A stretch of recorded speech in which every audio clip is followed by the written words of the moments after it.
Hello बच्चों, welcome to boom academy. आज हम लोग बच्चों पोलराइजेशन ऑफ लाइट पढ़ेंगे कि लाइट का पोलराइजेशन कैसे करते हैं। और पोलराइजेशन लाइट का कर रहे हैं तो लाइट का नेचर क्या है, किस टाइप का वेव है लाइट हमारा, इसके बारे में हम लोग समझेंगे। फिर बाद में मैलस ला के बाद ब्रोस्टम ला, ये इतनी चीज़ें हमें आज पढ़ना है। सो आइए स्टार्ट करता हूँ। देखिए, मैं यहाँ पर पहले आप लोगों को ये बात समझाऊंगा कि जो पोलराइजेशन होता है वो किस प्रकार की वेव का होता है। हमारा पोलराइजेशन होगा हरदम ट्रांसवर्स नेचर वाली वेव का, ठीक है। ऐसी वेव्स जो ट्रांसवर्स होती हैं उन्हीं का हम लोग पोलराइजेशन करेंगे, लॉन्गिट्यूडनल वेव का पोलराइजेशन नहीं करेंगे, ठीक है। ट्रांसवर्स वेव क्या होती हैं ये ध्यान से समझिएगा। ट्रांसवर्स और लॉन्गिट्यूडनल दो चीजें हमें समझना है। ट्रांसवर्स वेव ऐसी वेव होती हैं, एक सेकेंड देखिए, ये मान लीजिए मेरी वेव जा रही है ऐसे, ठीक है। ये वेव जा रही है, देखिए वेव इधर की तरफ प्रोपोगेट कर रही है, इधर चल रही है एक्स एक्सिस में, ये वाई है, ठीक है।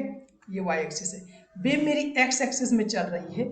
और इसके जो हमारा वेव जिस पे बन रहा है, मान लीजिए स्ट्रिंग है, तो स्ट्रिंग के पार्टिकल्स जो है वो कुछ ऐसे ऑसिलेट कर रहे हैं, ठीक है।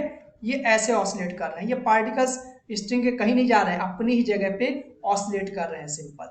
तो वेव का प्रोपोगेशन का डायरेक्शन जो है वो इनके ऑसिलेशन के डायरेक्शन से परपेंडिकुलर है, 90 डिग्री पर है। इधर की तरफ वेव चल रही है, ये ऐसे ऐसे वाइब्रेट कर रहे हैं, ठीक है, ऑसिलेट कर रहे हैं। इसे हम बोलते हैं ट्रांसवर्स वेव, ट्रांसवर्स वेव। अब लॉन्गिट्यूडनल वेव के बारे में थोड़ी से आप लोग समझ लीजिए। लॉन्गिट्यूडनल वेव जो हम लोग बोल रहे हैं, साउंड वेव जो होता है वो लॉन्गिट्यूडनल वेव होता है।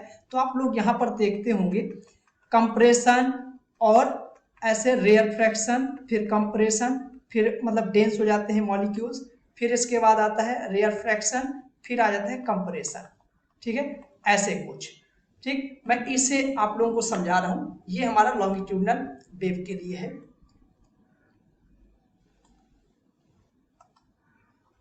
देखिए, इधर ध्यान से देखिएगा, ये मेरे पास एक स्प्रिंग है, इसी के जरिए हम लोग समझ जाएंगे कि ट्रांसवर्स वेव क्या है, लॉन्गिट्यूडनल वेव क्या है, ठीक है। ट्रांसवर्स वेव को आपको समझना है, देखना, देखो इधर ध्यान से देखो, हाँ आई थिंक अब दिख रहा होगा, ठीक है।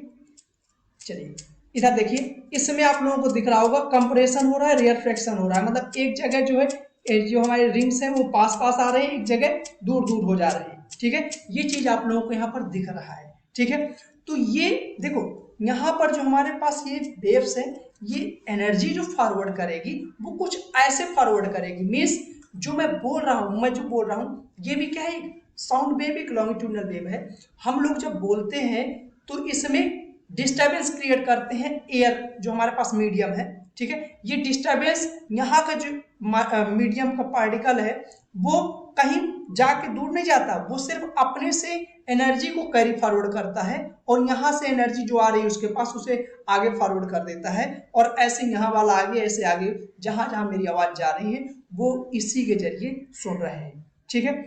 और आप लोग जो सुन रहे हो वो अलग चीज है, उससे मत, यहाँ मैं बात कर रहा हूँ मेरे सराउंडिंग्स वालों के लिए, ठीक, वो दूसरा चीज है, उसके बारे में बात नहीं कर रहा हूँ, ठीक है। तो आई थिंक आप लोग ट्रांसवर्स वेव समझ गए होंगे, लॉन्गिट्यूडनल वेव समझ गए होंगे। ट्रांसवर्स वेव क्या होती है, जो हमारा मीडियम का पार्टिकल है वो वेव प्रोपोगेशन के परपेंडिकुलर ऑसिलेशन करता है, और जो लॉन्गिट्यूडनल वेव होती है उसमें मीडियम का पार्टिकल वेव प्रोपोगेशन के डायरेक्शन में ही ऑसिलेशन करता है। यहाँ वाला ऐसे ऑसिलेशन कर रहा होगा, यहाँ दूर वाला ऐसे, और दूर वाला ऐसे ऑसिलेशन कर रहा होगा। चलिए आई थिंक ये क्लियर है। अब हम ध्यान से देखते हैं, अगर आप लॉन्गिट्यूडनल और ट्रांसवर्स वेव समझ गए हैं, ठीक है। ईएम वेव, जो लाइट होती है उसे हम लोग ईएम वेव बोलते हैं। लाइट क्या है, हमारा एक ईएम वेव है। EM wave where electric and magnetic field very sinusoidally, जहां पर इलेक्ट्रिक और मैग्नेटिक फील्ड साइनसोइडली मतलब साइन के फंक्शन में वेरी करते हैं, ठीक है। ये देखो आप लोगों को दिख भी रहा होगा, साइन का जो कर्व होता है वो कैसा होता है, साइन एक्स का, आप लोगों ने सबने देखा होगा, ये है साइन एक्स का कर्व। तो ऐसे ही हमारे यहाँ पर देखो, ये साइन एक्स साइनसोइडली वेरी करते हैं, ये बोला गया है। तो यहाँ पर देखिए, जो हमारे पास इलेक्ट्रिक फील्ड और मैग्नेटिक फील्ड के कंपोनेंट है वो कुछ इसी प्रकार से म्यूचुअली परपेंडिकुलर, ठीक है, म्यूचुअली परपेंडिकुलर ये लिखा हुआ है sinusoidally perpendicular to each other as well as perpendicular to direction of propagation of wave. ठीक है, वेव के डायरेक्शन के प्रोपोगेशन में भी ऐसे ही परपेंडिकुलरली ये ऑसिलेट करते हैं। यहाँ पर देखो ये जो है हमारे पास इलेक्ट्रिक फील्ड का कंपोनेंट है, ये एक यहाँ पर जब मैक्सिमम में पहुंच रहा है तो इधर मैग्नेटिक फील्ड वाले के लिए मैं डिफरेंट कलर यूज कर ले रहा हूँ ताकि आपको क्लियर रहे। ठीक है, ये यहाँ से ये यहाँ पर मैक्सिमम में पहुंचेगा, ठीक, और दोनों साथ एक साथ फिर आ जाएंगे मिनिमम। फिर ये वाला इलेक्ट्रिक फील्ड का ग्रीन कलर से शो करता हूँ ताकि आपको क्लियरिटी रहे।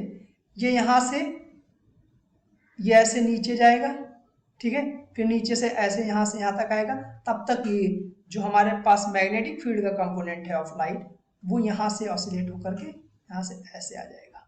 ठीक है, ये एक साथ मैक्सिमा और एक साथ मिनिमा में जा रहे हैं। ठीक है, एक साथ ये मैक्सिमा और ये मिनिमा जा रहे हैं, इन्हें हम लोग बोलते हैं, इसे बोलते हैं सिंक्रोनाइज्ड वेव। सिंक्रोनाइज्ड वेव, ये एक सिंक्रोनाइज्ड वे में ऐसे मीडियम में प्रोपोगेट करते हैं। इनके बीच में कई बार क्वेश्चन आता है ईएम वेव में कि फेज डिफरेंस क्या होता है, तो इनके बीच का फेज डिफरेंस 0 होता है। क्यों? क्योंकि एक साथ मैक्सिमा और एक साथ मिनिमा जा रहे हैं, तो आप लोग समझ गए यहाँ पर कोई फेज नहीं है। ठीक है, आई थिंक इतना क्लियर हो गया।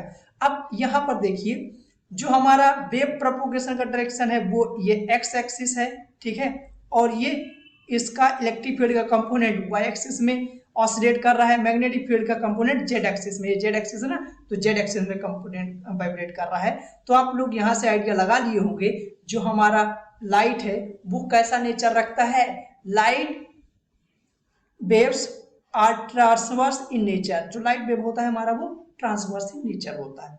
आई थिंक ये क्लियर हो गया कि लाइट वेव हमारा एक ट्रांसवर्स इन नेचर होता है। यहाँ पर एक चीज मैं थोड़ी सी और बता दे रहा हूँ, डायरेक्शन देखिए ई क्रॉस बी अगर ऐसे आप करते हैं तो डायरेक्शन आप हमारा ऐसे ऐसे देखिए, ये मान लीजिए इलेक्ट्रिक फील्ड है, दूसरा पेन है मेरे पास नहीं है, ठीक है, ये इलेक्ट्रिक फील्ड है और यहाँ पर ये मैग्नेटिक फील्ड है, तो ई क्रॉस बी ऐसे करेंगे तो मेरी डायरेक्शन इधर आ रही है। ठीक है, तो यहाँ पर हम लोग ई क्रॉस बी से निकालेंगे डायरेक्शन ऑफ वेव प्रोपोगेशन। ठीक है, ये बहुत इंपॉर्टेंट होता है। ये कहाँ पर यूजफुल होता है? जब आपको ईएम वेव के क्वेश्चन मिलेंगे वहां पर। ठीक है, मेरे पास टाइम है, मैं बता दे रहा हूँ, कोई दिक्कत नहीं है। देखिए कैसे इसे कई बार क्या करते हैं वो लोग, जो वेव प्रोपोगेशन का डायरेक्शन है उसका वेक्टर दे देते हैं, इलेक्ट्रिक फील्ड या मैग्नेटिक फील्ड में से एक वेक्टर दे देते हैं, फिर पूछ लेते हैं कि उसका यूनिट फील्ड क्या होगा, दूसरा जो रिमेनिंग रह गया है। ठीक है, तो इसे हम लोग ऐसे रोटेट कर लेते हैं। ठीक है, मैं यहाँ पर बता दूँ, कोई दिक्कत नहीं, बता दे रहा हूँ क्योंकि टाइम है मेरे पास। ठीक है, पहले दिक्कत रहता था, टाइम नहीं रहता था इसलिए नहीं बता पाता था। इसे देखो, इसे जब ऐसे रोटेट करेंगे तो ये बी जो है मेरा इधर आ जाएगा और एस जो है इधर आ जाएगा, ई वेक्टर ऐसे हो जाएगा। ठीक है, फिर इसे एक बार और हम रोटेट कर सकते हैं। इसे रोटेट कैसे करेंगे ध्यान से देखिएगा, इसे फिर से मैं ऐसे करूंगा तो एस इधर जाएगा, ई इधर जाएगा और ये बी, जिसका यूनिट वेक्टर निकालना हो ये 3 रोटेशन से आप निकाल सकते हैं, कोई दिक्कत नहीं आएगा। ठीक है, अगर इतनी चीजें क्लियर हैं तो आप आगे बढ़ते हैं, देखते हैं आगे क्या है। हम लोगों ने अभी तक ये समझ लिया कि जो हमारा लाइट होता है वो ट्रांसवर्स इन नेचर होता है। ठीक है, चलिए अब देखिए further, only transverse wave can be polarized as their direction of oscillation is perpendicular to direction of propagation of wave. मतलब वही लाइट का हम लोग पोलराइजेशन कर सकते हैं जिनका डायरेक्शन जो है प्रोपोगेशन का क्या हो, ऑसिलेशन और प्रोपोगेशन का डायरेक्शन परपेंडिकुलर। ठीक है, यहाँ पर देखो जैसे हम लोग स्ट्रिंग वेव लेते हैं, ये स्ट्रिंग वेव मैंने यहाँ पर लिया हुआ है, यहाँ से ऐसे वेव देखो ऑसिलेट करती हुई आ रही है और ये ऐसे कुछ निकल जाएगी। ठीक है, ये ऐसे निकल जाएगी अगर ये मेरा ट्रांसमिशन एक्सिस के अलोंग ऑसिलेशन कर रहा हो। ठीक है, ट्रांसमिशन एक्सिस के हम लोग ट्रांसमिशन एक्सिस बोलते हैं, ट्रांसमिशन एक्सिस के अलोंग अगर ये ऑसिलेशन कर रहा है तो ये ऐसे निकल जाएगा। ठीक है, अब मैं इसे क्या करूं, थोड़ी सी ट्विस्ट कर दूं 180 से। मीन्स देखो इसका जो ट्रांसमिशन एक्सिस है यहाँ पर ऐसे ले डाउन हो गया है। ठीक है, ये बोल सकते हैं पहले ये ऐसे था वर्टिकल था, फिर बाद में इसे 180 से ऐसे रोटेट किया गया है 90 डिग्री से। ठीक है, 90 डिग्री से जैसे रोटेट किया गया, यहाँ पर देखो आप लोगों को सिंपल स्ट्रिंग दिख रही होगी। ठीक है, कोई वेव नहीं है, क्यों? क्योंकि ये अब कट कर दे रहा है उसके ऑसिलेशंस को। ठीक है, इस वजह से सिंपल हमारे पास स्ट्रिंग दिख रही है। ठीक, आइए इसे पढ़, polarization is restricting the plane of the oscillation to one direction. ये जो यहाँ पर ये इसके रिस्ट्रिक्ट कर दे रहा है वाइब्रेशंस को, वही लिखा गया है कि पोलराइजेशन क्या होता है, एक डायरेक्शन में वाइब्रेशंस को रिस्ट्रिक्ट कर देता है, इसी को हम लोग क्या बोलते हैं, पोलराइजेशन बोलते हैं। ठीक है, आइए आगे बढ़ते हैं फर्दर। मैं यहाँ पर आप लोगों को जो आगे आ रहा है इसे मैं आप लोगों को दिखाऊंगा कि कैसे एनिमेशन के जरिए, ठीक है, एनिमेशन से समझेंगे हम लोग। देखिए हमारे पास ये अनपोलराइज्ड लाइट आ रही है यहाँ से, और इसे हम लोगों ने यहाँ पर एक पोलराइजर लगा रखा है, और ये वाला पोलराइजर देखो मैं रोटेट कर रहा हूँ। ठीक है, इसका एंगल बढ़ाता जा रहा हूँ, जैसे इस वाले पोलराइजर से ये 90 डिग्री पर रोटेट हो जाता है। आप लोग यहाँ पर देख रहे होंगे कोई भी वाइब्रेशन यहाँ पर नहीं आ रहे हैं। ठीक है, ऐसे अब मैं एक दूसरा पोलराइजर ला रहा हूँ, उसे रोटेट कर रहा हूँ, आप लोग देख रहे हैं इससे हम अगर रोटेट कर रहे हैं, ये अगर हमने 190 डिग्री से रोटेट कर दिया, यहाँ पर एंगल भी दिख रहा है, तो वाइब्रेशंस आगे नहीं जा रहे हैं, लेकिन अगर किसी एंगल पर रखते हैं तो वाइब्रेशंस आगे जा रहे हैं। ठीक, ऐसे यहाँ पर हमारे पास है कोई दूसरा तीसरा एक पोलराइजर है, P3 बोल दो इसे, तो इसे अगर 190 डिग्री से रोटेट कर देते हैं तो क्या होता है, इसमें भी वाइब्रेशंस आगे नहीं जाते। अदरवाइज किसी एंगल पे रखो तो आप यहाँ पर वाइब्रेशंस देख पा रहे होंगे। ठीक है, ऐसे ही काम करता है पोलराइजर, लाइट को जो वाइब्रेशंस है उन्हें रिस्ट्रिक्ट करता है। ठीक है, आइए हम लोग आगे बढ़ते हैं। ठीक है, देखिए इसे समझते हैं। पोलराइजेशन ऑफ लाइट, क्या होता है पोलराइजेशन ऑफ लाइट, अब हम लोग समझ लेते हैं, काफी समझदार हो गए हैं, तो पोलराइजेशन ऑफ लाइट क्या है इसके बारे में समझिए। The phenomenon of restricting the vibrations of light electric field in a perpendicular plane perpendicular to the direction of wave motion is called polarization of light. ठीक है, किसी एक पर्टिकुलर डायरेक्शन में जो हमारे लाइट के वाइब्रेशंस है उन्हें रिस्ट्रिक्ट कर देना ही क्या कहलाता है, हमारा पोलराइजेशन कहलाता है। ठीक है, जैसे यहाँ पर देखिए, यहाँ पर आप लोगों के पास ये बल्ब है, इस बल्ब से आप लोग जानते हैं अनपोलराइज्ड लाइट, अनपोलराइज्ड लाइट या डे लाइट निकलेगी। यहाँ पर ये देखो इसके वाइब्रेशंस हम लोगों ने ले रखा है ऐसे ऑल डायरेक्शंस में। ठीक है, ऑल डायरेक्शन, डे लाइट में क्या होता है, वाइब्रेशंस ऑल डायरेक्शन में होते हैं। ठीक है, ये जैसे ही पोलराइजिंग फिल्टर या पोलरॉइड या पोलराइजर से पास करेगी तो इसके वाइब्रेशंस जो होंगे एक पर्टिकुलर डायरेक्शन में रह जाएंगे। इसके वाइब्रेशंस क्या हो जाएंगे बेटा, एक पर्टिकुलर डायरेक्शन में हो जाएंगे, तो इसी को हम लोग क्या बोलेंगे, प्लेन पोलराइज्ड लाइट। यहाँ पर देखो वाइब्रेशन सिर्फ एक पर्टिकुलर डायरेक्शन में ही है, इसे हम लोग बोलते हैं प्लेन पोलराइज्ड लाइट या पोलराइज्ड लाइट सिंपली बोल देते हैं। ठीक है, आई थिंक ये आपको क्लियर हो गया होगा। ठीक, आइए आगे बढ़ते हैं। अब देखिए हम लोगों ने एक बार समझा, फिर समझते हैं अनपोलराइज्ड लाइट क्या होती है, इसके बारे में भी समझ लेते हैं। Common light consisting of many independent waves दो whose planes of vibrations are randomly oriented about the direction of the propagation। ऐसी लाइट जिसके वाइब्रेशंस ऑल डायरेक्शन में होते हैं उसे हम लोग क्या बोलते हैं, अनपोलराइज्ड लाइट या बोलते हैं डे लाइट। ठीक है, ये क्या होती है बेटा, अनपोलराइज्ड लाइट या इसी को हम लोग डे लाइट बोलते हैं। ठीक है, ये डे लाइट है हमारे पास। ठीक, आइए आगे बढ़ते हैं। इसके वाइब्रेशंस ऑल डायरेक्शंस में होंगे। देखिए इलेक्ट्रिक फील्ड और मैग्नेटिक फील्ड जैसे रहते हैं ये वेव के, वैसे ही है direction of ray of propagation. ठीक है, ऑल डायरेक्शन में वाइब्रेशंस होंगे। आइए आगे बढ़ते हैं हम लोग। देखिए पोलराइजर और पोलरॉइड, इसी को पोलराइजिंग फिल्टर भी बोलते हैं हम लोग। ये क्या है, पोलराइजर और पोलरॉइड, यही होता है पोलराइजिंग फिल्टर। आप लोगों ने DSLR कैमरा के सामने किसी को रोटेट करते हुए देखा होगा, एक सामने लेंस, वो लेंस एक्चुअल में क्या होता है, पोलराइजर होता है, वो और उसी को पोलराइड फिल्टर बोलते हैं। ठीक है, ये पोलराइड फिल्टर होता है। यहाँ पर आप लोग देख रहे होंगे ये क्या करता है, ये पहले होता क्या इसके बारे में समझते हैं। A thin plastic like sheet consisting of long chain molecules aligned in a particular direction. ये थिन प्लास्टिक की शीट होती है। ठीक है, ये आप लोग देख पा रहे हो यहाँ पर क्लियरली, ये एक थिन प्लास्टिक की शीट है, ठीक। यहाँ पर देखिए, यहाँ पर आप लोगों को लाइट थोड़ी ज्यादा दिख रही होगी, ठीक है, और यहाँ पर क्या दिख रहा होगा, थोड़ी डार्क दिख रहा होगा, डार्क। एक्चुअल में डार्क आने का रीजन ये है कि इसे रोटेट किया गया है, ठीक है, जो कि लाइट के जो वाइब्रेशंस है उन्हें ये रिस्ट्रिक्ट कर रहा है, ठीक है, और इसमें अभी ऐसे लगाया गया है, ठीक है। ये होता है पोलराइजिंग फिल्टर। अब थोड़ी सी इसके बारे में समझ लेते हैं, पोलराइजिंग फिल्टर के अंदर क्या होता है, क्या मैकेनिज्म होती है। आइए देखिए, ये हमारा पोलराइजिंग फिल्टर जो अभी हम लोगों ने समझा, वो कुछ इस प्रकार से बना होता है। इसके एक छोटा सा पार्ट हम लोगों ने जूम आउट किया हुआ है, ये जूम आउट पार्ट है। यहाँ पर ये लीनियर ऐसे मॉलिक्यूल्स अलाइन रहते हैं, ठीक है, ये लीनियर मॉलिक्यूल्स का कुछ चैन होता है, ऐसे अलाइन रहता है। इसके परपेंडिकुलर जो होता है, ये होता है हमारा ट्रांसमिशन एक्सिस। परपेंडिकुलर क्या होता है बेटा, ट्रांसमिशन एक्सिस होता है। ये देखिए आप यहाँ पर लिखा भी हुआ ट्रांसमिशन एक्सिस, ये है हमारा ट्रांसमिशन एक्सिस।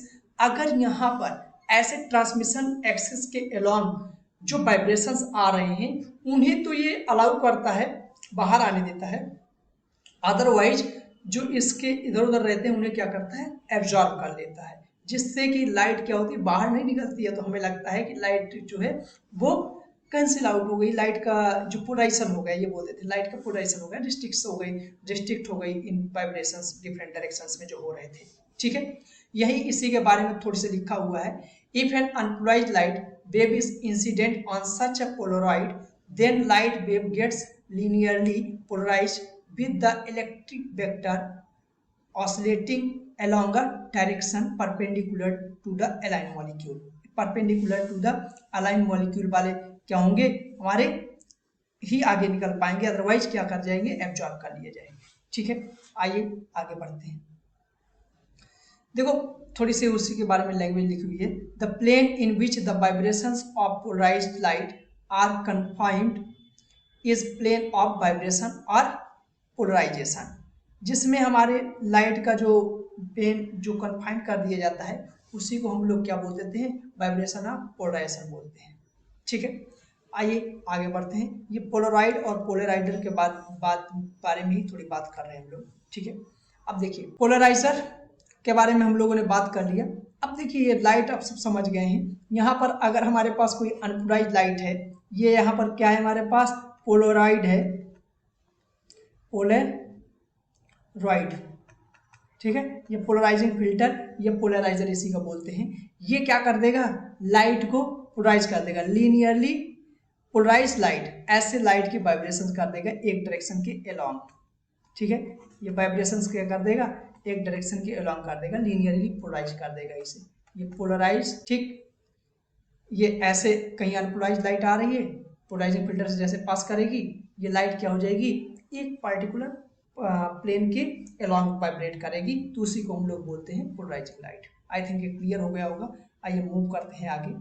अब देखिए थोड़ी से और भी उसी के बारे में हम लोगों ने लिख रखा है, ठीक है। यहाँ पर देखिए पोलराइजर और पोलराइड के बारे में ही बताया गया है कि ये करता क्या है एक्चुअल में, ये कट ऑफ रिफ्लेक्शन, जो हमारे पास रिफ्लेक्शन आते हैं उन्हें कट कर देता है। जैसे आप लोगों ने देखा होगा जो इमेज आती है, जैसे मेरी अभी देख रहे होगे तुम लोग, वीडियो भी देख रहे होगे, लाइट रिफ्लेक्शन की वजह से व्हाइट व्हाइट दिख रहा होगा, ठीक है। अगर यहाँ पर मेरे कैमरे में पोलराइजर और पोलराइड लगा होता तो इस एक्स्ट्रा जो हमारे पास एक्स्ट्रा लाइट है उसे रेस्ट्रिक्ट कर देता और मेरी इमेज जो है वो क्लियर दिखती, ठीक है। तो यहाँ पर देखो आप लोगों को थोड़ी सी ये ब्लर दिख रहा होगा, ठीक है। ये इमेज देखो ब्लर दिख रहा होगा, ये क्लियर दिख रहा होगा, ठीक है। ये किसका कमाल है, इस पोलराइजर का कमाल है, ठीक है।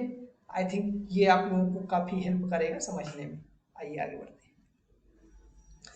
देखिए अब बात कर लेते हैं intensity of emerging light from a Polaroid. अगर लाइट हमारी पोलराइड से निकल रही है बाहर तो उसकी इंटेंसिटी क्या होती है, इसके बारे में हमें समझना है, ठीक है।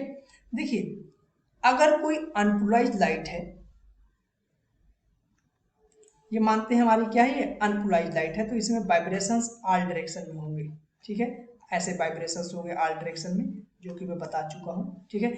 ये अनपोलराइज्ड लाइट, ये डे लाइट आ रही है, इसकी इंटेंसिटी अगर मैं I0 बोल दूँ, ठीक है, ये इंटेंसिटी है इनिशियली। तो जैसे ही ये लाइट यहाँ से पास करेगी इस पोलराइजर से, तो इसकी इंटेंसिटी जो होगी वो क्या हो जाएगी, I naught by 2, half intensity हो जाती है। ठीक है। If an unpolarized light is converted into plane polarized light, its intensity become half. ठीक है, इसकी इंटेंसिटी क्या हो जाती है, हाफ हो जाती है। इतना सा मुझे यहाँ पर समझाना था बस। ठीक है, आइए आगे बढ़ते हैं। देखिए हमें यहाँ पर क्या बोला गया है, मैरस लॉ है। ठीक है, मैरस लॉ के बारे में हम लोग समझते हैं। Malus law states that the intensity of plane polarized light that passes through, यहाँ पर पासेस लिखा हुआ है, ठीक है, आप लोग समझ जाएंगे, passes through an analyser varies as the square of the cosine of the angle between the plane of the polarizer and the transmission axis of the analyzer। यहाँ पर देखिए एक और नाम मिल गया है एनालाइजर, इसका दूसरा नाम मिल गया है एनालाइजर। ठीक है, तो कोई नहीं, आप लोग एक और अपने मेमोरी में ऐड कर लीजिए कि पोलराइजिंग फिल्टर, पोलराइड, पोलराइजर या एनालाइजर, इतने सारे नाम होते हैं इसके। ठीक है, पोलराइजिंग फिल्टर के। आइए यहाँ पर देखते समझते हैं। ये हमारे पास अनपोलराइज्ड लाइट है कोई, अनपोलराइज्ड लाइट की जो इंटेंसिटी है वो मैं बोल दे रहा हूँ 2I0। ठीक है, ये 2I0 इसलिए ले रहे हैं ना क्योंकि हम लोगों ने I0 intensity of the polarizer light after passing through P1। तो यहाँ पर अगर इंटेंसिटी I0 है तो भैया यहाँ पर लिख दे रहा हूँ, अगर इंटेंसिटी I0 है तो ऑब्वियस सी बात है यहाँ पर 2I0 रही होगी, क्योंकि इससे पहले तुम समझ के आओ कि अगर कोई अनपोलराइज्ड लाइट किसी पोलराइजर से पास करती है तो उसकी इंटेंसिटी क्या हो जाती है, हाफ हो जाती है। ठीक है, तो इसीलिए मैंने यहाँ पर I0 लिया है। अब यहाँ पर ध्यान से देखिए, जो ये वाइब्रेशंस है, ये वाइब्रेशंस इसके, ये क्या होता है, ये जो हमारा इलेक्ट्रिक फील्ड होता है उसका, इलेक्ट्रिक फील्ड का ये हमारे पास एम्पलीट्यूड होता है E0। ठीक है, जैसे हम लोग जो इक्वेशन लिखते हैं ना, E बराबर E0 साइन के एक्स माइनस ओमेगा टी, तो ये एम्पलीट्यूड है यहाँ पर इसका E0। अगर E0 एम्पलीट्यूड है, ये जैसे ही अभी तो क्या था हमारे पास कोई पोलराइजर ऐसे था, अब थोड़ी एंगल से रोटेट कर रहे हैं। ठीक है, तो यहाँ से देखो इसे मान लेते हैं थीटा से रोटेट किया गया है। जैसे इसे थीटा से रोटेट किया जाएगा तो रोटेट करने के बाद अब ये आगे जाएगा, ये पूरा का पूरा इसका कंपोनेंट हमारा आगे नहीं बढ़ेगा। ठीक है, ये यहाँ पर रिस्ट्रिक्ट करेगा इसके वाइब्रेशंस को कुछ, ठीक, इंटेंसिटी को घटाएगा। जैसे कि मैंने इससे पहले अभी दिखा के आया हूँ, तुम लोग थोड़ी सी वीडियो बैक जा करके देख लेना। ठीक है, वहाँ पर 2-3 पोलराइजर हमने लिया था, एनिमेशन में देखा था, तो वैसे कुछ यहाँ पर है। ठीक है, आइए हम लोग इसे अब देखिए क्या करेंगे। ये हमारा इसके लिए क्या हो जाएगा, ट्रांसमिशन एक्सिस, ये होगा हमारा ट्रांसमिशन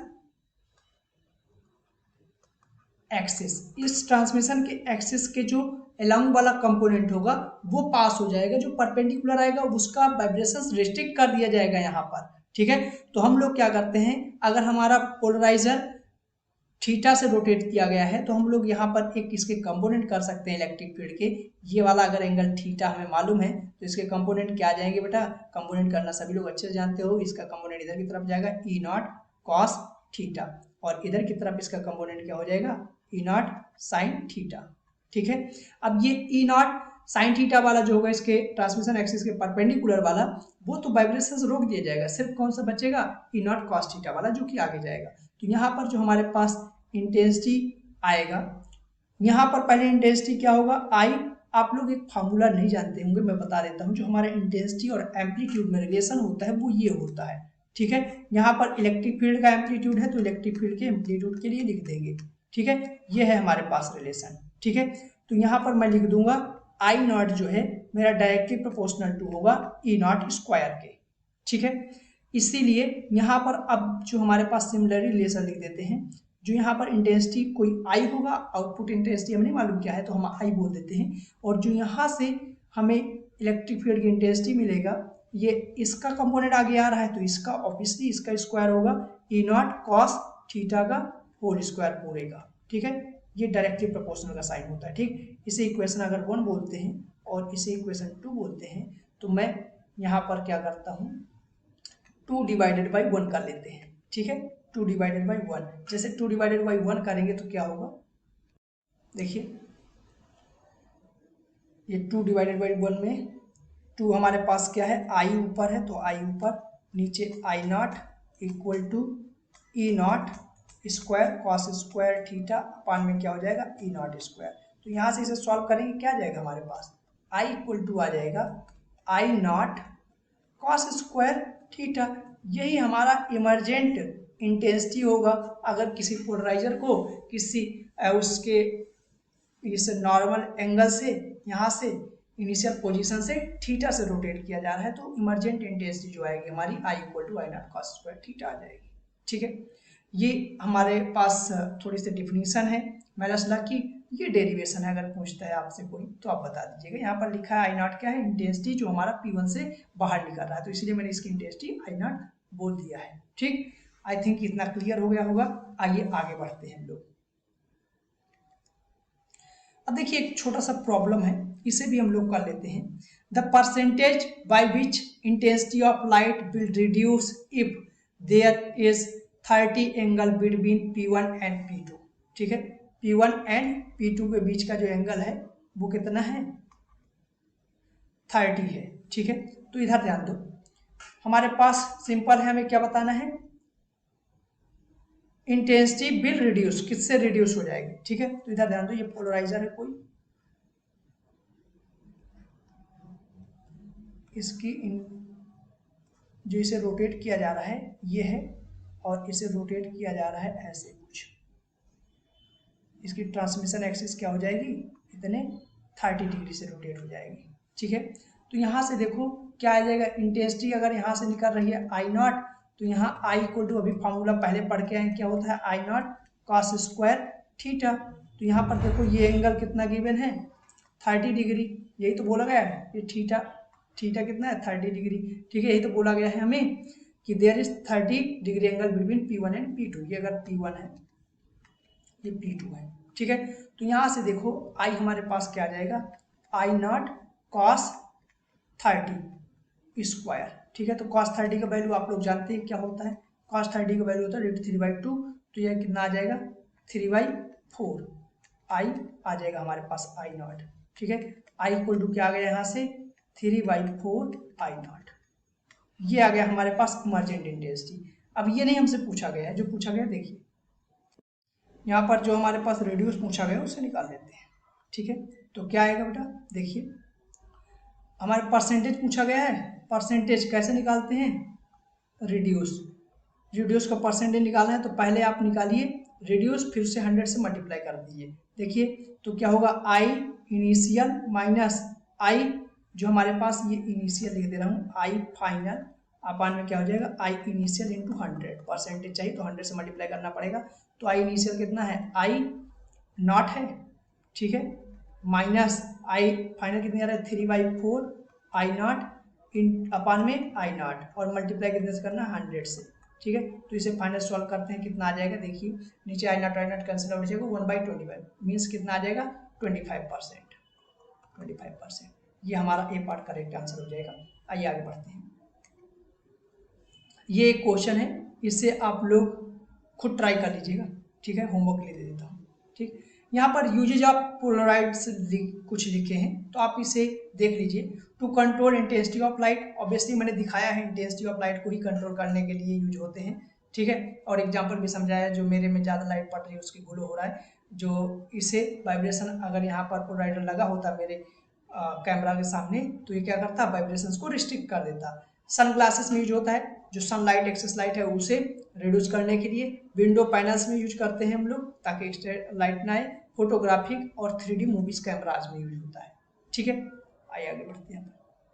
अब देखिए एक क्वेश्चन है, इस क्वेश्चन को मैं अभी नहीं करा रहा हूँ। ठीक है, इससे ऑलरेडी क्लास में तो कराया है, लेकिन जो लोगों को दिक्कत आए वो मुझे कमेंट करेंगे सर इसका सॉल्यूशन, तो मैं स्पेशली इसी को बना करके उसी में डाल दूंगा। ठीक है, इसे मैं एक प्लेलिस्ट बनाऊंगा, उसमें प्लेलिस्ट में डाल दूंगा, आप लोग मुझसे पूछोगे तब। ठीक, अच्छा क्वेश्चन है, जेईई मेंस का आई थिंक आया हुआ है। ठीक है, सो आइए अब हम लोग आगे बढ़ते हैं। ठीक है, देखिए अब हमारा आज का फाइनल पार्ट में हम लोग पहुंच रहे हैं, polarization of light by reflection. जो लाइट का पोलराइजेशन है वो रिफ्लेक्शन के द्वारा कैसे होता है, इसके बारे में हमें समझना है ध्यान से। ठीक है, इसी में थोड़ी देर में आ जाएगा ब्रूस्टर लॉ। ठीक है, तो देखिए हमारे पास जो लाइट है, इंसिडेंट लाइट कैसी है, अनपोलराइज्ड लाइट है। ये अनपोलराइज लाइट है तो आप लोग जानते हैं इसमें वाइब्रेशंस कैसे होंगे, आल डायरेक्शन में वाइब्रेशंस हो गए अनपोलराइज लाइट में, ठीक है। तो यहाँ पर वाइब्रेशंस होंगे इसके आल डायरेक्शन में, ठीक है। ये यहाँ पर किसी पॉइंट पी पर मान लेते हैं, पी नाम दे देते हैं, ठीक है। पी पॉइंट में क्या करती है, इंसिडेंट करती है। यहाँ पर हम लोगों ने एक मीडियम का डिवीजन ले रखा है, ठीक है। ऊपर जो है हमारा रेयर मीडियम है, नीचे डेंसर मीडियम है। ये जो एक्स वाई लाइन है ये दो मीडियम को डिवाइड करती है, ठीक है। इसका रेयर मीडियम का म्यू रिफ्रैक्टिव इंडेक्स 1 आप ले लीजिए, ठीक है। अब आप लोग खुद समझ गए होंगे कि यहाँ पर position of light bye refraction समझना है तो ऑब्वियसली रिफ्रैक्शन कहाँ होता है, जहाँ रेयर और डेंसर मीडियम हो तभी हो पाएगा। तो अभी यहाँ पर दो मीडियम लिए गए हैं, एक रेयर एक डेंसर, ठीक। Refractive index mu equal to 1, यहाँ पर म्यू, ठीक। अब यहाँ से कोई लाइट एपी अनपोलराइज लाइट है, इसे इंसिडेंट करवाया जाता है। इंसिडेंट करवाने के बाद आप लोग जानते हैं जब लाइट ऐसे इंसिडेंट करते हैं तो कुछ लाइट क्या होती है, रिफ्लेक्ट करती है। ये लाइट कौन सी है, रिफ्लेक्टिंग लाइट है। और कुछ लाइट रिफ्रैक्ट करती है, तो ये रिफ्रैक्टिंग नीचे जाने वाली लाइट है, ठीक है। अब इसमें हम लोग ये मानते हैं कि जो हमारे पास इंसिडेंट एंगल है इसे आई बोलते हैं, ठीक है। इंसिडेंट एंगल को क्या बोलते हैं बेटा, आई बोलते हैं। ये आईपी एक स्पेशल एंगल है, वो एंगल है जब यहाँ पर लाइट जो है हमारी, ये जो रिफ्लेक्टेड लाइट है ये पोलराइज्ड हो जाती है। अगर रिफ्लेक्टेड लाइट पोलराइज हो रही है इसका मतलब क्या है, इसके जो वाइब्रेशंस है एक पर्टिकुलर डायरेक्शन में होंगे, ठीक है। तो वही यहाँ पर शो किया गया है। ये डॉट का मतलब क्या है, इसके वाइब्रेशन जो है, जो हमारा प्लेन है, आप लोग मोबाइल में देख रहे होंगे, लैपटॉप में देख रहे होंगे, तो आपके जो लैपटॉप का प्लेन है उसके परपेंडिकुलर इसके वाइब्रेशंस है और बकाया वाइब्रेशंस रिस्ट्रिक्ट कर दिए गए हैं, ठीक है। तो यही वाइब्रेशंस परपेंडिकुलर वाले हैं। यहाँ पर आप लोगों को वाइब्रेशंस थोड़ी से ज़्यादा दिख सकते हैं क्योंकि ये वाली लाइट जो है पार्सली पोलराइज होती है एक स्पेशल एंगल के लिए, जब ये एंगल 90 डिग्री होता है, ठीक है। ये ऐसा एक्सपेरिमेंट में देखा गया है। जो इन्होंने देखा, क्या देखा कि जब हम लाइट डालते हैं, कोई मीडियम एक रेयर डेंसर लेते हैं, कोई लाइट अनपोलराइज लाइट डालते हैं, जब इनके बीच का रिफ्लेक्टिंग रे और रिफ्रैक्टिंग रे के बीच का एंगल 90 डिग्री हो जाता है, तो उस केस में क्या होता है, ये जो हमारी रिफ्लेक्टेड लाइट होती है ये पोलराइज हो जाती है, फुली पोलराइज हो जाती है, ठीक। कितनी अच्छी बात है, ये फुली पोलराइज हो जाती है। तो इससे एक्सप्लेन किया था ब्रूस्टर ने, ठीक है। उन्हीं के नाम पे अभी आएगा, हम लोग यहाँ पर पी पॉइंट पे स्नैशला लगाएंगे, आ जाएगा, ठीक है। ये थोड़ी सी पॉइंट लिखे, लैंग्वेज लिखी हुई है। When unpolarised light is reflected from a surface the reflecting light में बी कंप्लीटली पोलराइज्ड और पार्शली पोलराइज्ड, ठीक है। तो पार्शली पोलराइज्ड और अनपोलराइज्ड, ठीक है। This depends on angle of incidence. ये जो लाइट है हमारी किसके बारे में, रिफ्लेक्टेड लाइट के बारे में बात किया गया है। वो कंप्लीटली पोलराइज हो सकती है, पार्शली पोलराइज हो सकती है, अनपोलराइज हो सकती है, डिपेंड करेगा इस एंगल पे, ठीक है, इस इंसिडेंट एंगल पे, ठीक। इस पे डिपेंड करेगा कि क्या होना चाहिए। लेकिन अगर एक स्पेशल एंगल, मैंने बोला ना ये एक स्पेशल एंगल जो होगा उसे आईपी बोलेंगे, एंगल ऑफ पोलराइजेशन बोलेंगे। ये कब आएगा, जब हमारा रिफ्लेक्टेड लाइट और रिफ्रैक्टेड लाइट के बीच का एंगल 90 डिग्री हो जाए तब, ठीक है। आई थिंक इतना समझ गए हो। आइए आगे बढ़ते हैं, देखते हैं क्या है हमारे पास। यहाँ पर है हम लोग ब्रूस्टर, चलो इससे पहले इसी में समझ लेते हैं, ठीक है। यहाँ पर ही हम लोग देख लेते हैं, देखो एक रिलेशन निकालते हैं। इसे देखिए हम लिख सकते हैं, ये मेरे पास क्या है, एंगल ऑफ रिफ्रैक्शन है, इसे आर से एंगल ऑफ रिफ्रैक्शन को लिखते हैं। ये है हमारे पास एंगल ऑफ रिफ्लेक्शन, ये रिफ्लेक्शन एंगल है, रिफ्लेक्टिंग एंगल, ये रिफ्लेक्शन है।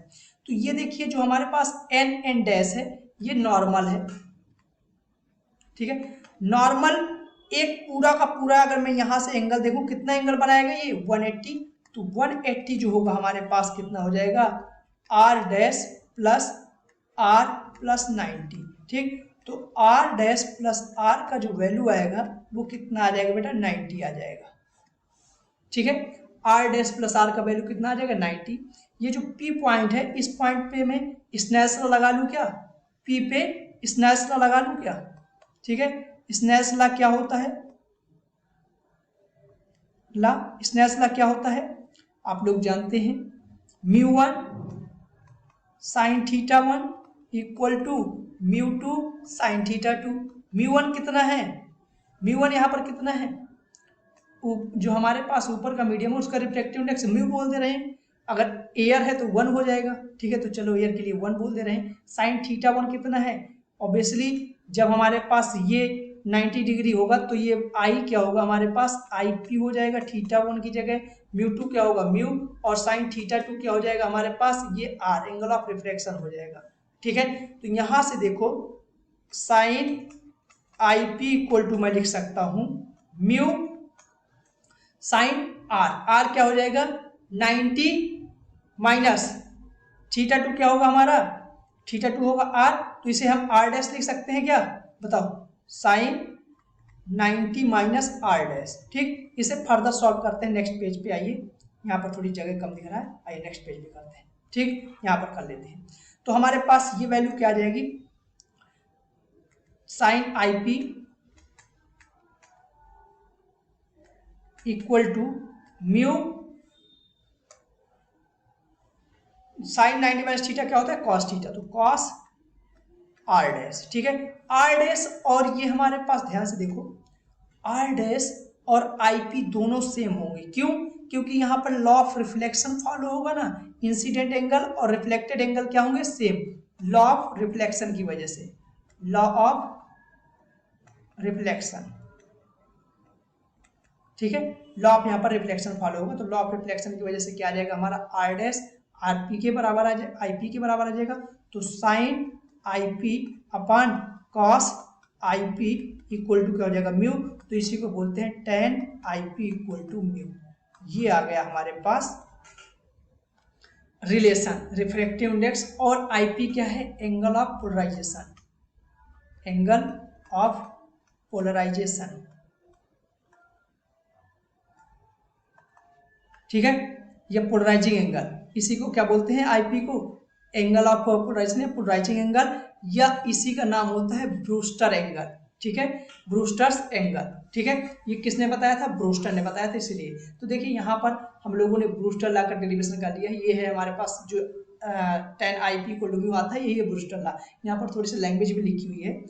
If angle of incident of which the reflected light is completely plane polarized is called polarizing angle or Brewster's angle, ठीक है। और एक ब्रूस्टर लॉ ऐसे हम लोग यहाँ पर डेराइव कर लेते हैं, ठीक है। यहाँ से अगर हमारे पास कोई इंसिडेंट अनपोलराइज्ड लाइट रे है तो वो जब यहाँ से जाएगी, ये स्पेशल के लिए यहाँ पर जो लिखा है ये लैंग्वेज आप पढ़ लीजिए कि कुछ भी हो सकता है, अनपोलराइज्ड पोलराइज्ड, लेकिन एक स्पेशल एंगल के लिए वो स्पेशल एंगल क्या होगा? इंसिडेंट आईपी होगा, जिसे हम लोग बोलते हैं एंगल ऑफ पोलराइजेशन। उसके लिए ये वाली जो लाइट रे है हमारी क्या होगी? परफेक्टली ये फुली पोलराइज्ड होगी, ठीक है। ये फुली पोलराइज्ड होगी। इधर वाली जो होती है वो पार्शली पोलराइज्ड होती है, फुली पोलराइज्ड नहीं होती है, जो हमारी रिफ्लेक्टेड रे होती है। लेकिन reflected ray completely polarised light होती है, मीन्स उसके वाइब्रेशंस जो होते हैं एक ही डायरेक्शन में होते हैं, ठीक है। आई थिंक हम लोगों ने सारा डेरिवेशन देख लिया है। यहाँ से आप लोग ब्रूस्टर लॉ के बारे में यहाँ से लिखना स्टार्ट करेंगे और यहाँ पर आकर के इसे खत्म करेंगे, ठीक है, अगर आपसे कहीं पूछा जा रहा है। आइए आगे बढ़ते हैं, क्वेश्चन होंगे। हाँ, एक क्वेश्चन है, इसे हम लोग कर लेते हैं, फिर आज का सेशन हमारा यहीं पे हो जाएगा कंप्लीट, ठीक है। हमें म्यू इक्वल टू दिया है √3, find R if unpolarized light is incident on it at polarizing angle IP for the medium। हमें क्या फाइंड आउट करना है? R फाइंड आउट करना है। R मतलब angle of refraction find out करना है, ठीक है। सो देखिए कैसे एंगल ऑफ रिफ्रैक्शन हम लोग निकालेंगे। एंगल ऑफ रिफ्रैक्शन निकालने के लिए हम लोग क्या जानते हैं? रिलेशन अभी अभी देखे, tan IP equal to mu. अगर हमें क्या गिवन है यहाँ पर? पोलराइजिंग एंगल निकाल लेंगे, यहाँ से म्यू गिवन है तो पोलराइजिंग एंगल निकल आएगा tan IP इक्वल टू क्या हो जाएगा? √3। ये किसका वैल्यू होता है? tan IP इक्वल टू हो जाएगा tan 60, ठीक। तो यहाँ से IP क्या आ जाएगा हमारे पास? 60 डिग्री। अगर IP 60 डिग्री आ गया तो हमें क्या चाहिए? R चाहिए। तो R क्या होता है बताओ? R plus R dash equal to होता है 90 डिग्री, अभी अभी देखा था। और यहाँ पर R डैश जो होता है पोलराइजिंग एंगल के लिए, R डैश और IP दोनों क्या होते हैं? बराबर होते हैं। यहाँ पर देखो मैंने यही यूज किया है, ये देखो आर डैश और आई पी दोनों बराबर होते हैं, और आर और आर डैश में एक रिलेशन हम लोग जानते हैं क्या होता है, R plus R dash equal to 90 degree. ठीक है, तो यहाँ से हमारे पास क्या आ जाएगा, आर क्या आ जाएगा 90 minus R dash, R dash का वैल्यू क्या है ये आई पी जो है। ठीक है, तो आर इक्वल टू क्या होगा 90 minus 60, that is R equal to आ जाएगा 30 डिग्री। ठीक है, आई थिंक आप लोगों को ये क्लियर हो गया होगा। ठीक, देखिए इसे मैंने कंप्लीट कर दिया है, देख लेते हैं। हाँ, थोड़ी सी ये चीज़ है, इसे भी पढ़ लेते हैं। ठीक है, देखिएगा यहाँ पर दिखिएगा नहीं क्या, एक सेकेंड रुकिए।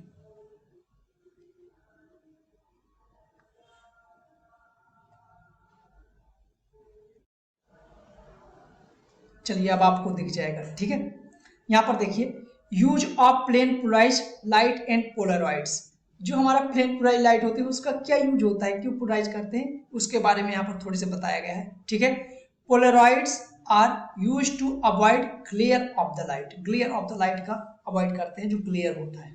ठीक है, objective of microscope are fitted with polaroids to avoid glare in observing minute particles, minute particles को ऑब्जर्व करने के लिए ये हमारे लिए काफ़ी हेल्पफुल होता है। ठीक है, तो इसलिए जो हमारा ग्लेयर होता है लाइट का उसे हटा देते हैं। ठीक, polaroids are used in 3D motion particles, that is in holography, holography में बहुत अच्छा यूज होता है पोलराइड्स का। ठीक है, in CD players polariser laser beam acts as a needle for the producing sound from the compact disc which is in encoded digital format। ठीक, ऐसे कई सारे यूजेस हैं इसके लिखे हुए हैं, आप एक दो और पढ़ लीजिएगा, इतना ज़्यादा यूजफुल नहीं है, बस 2-3 पॉइंट आपको आने चाहिए आई थिंक, तो उतने से आपका सफिशियंट हो जाएगा। ठीक है, और आगे देखते हैं कुछ है क्या, नहीं अब आगे नहीं है।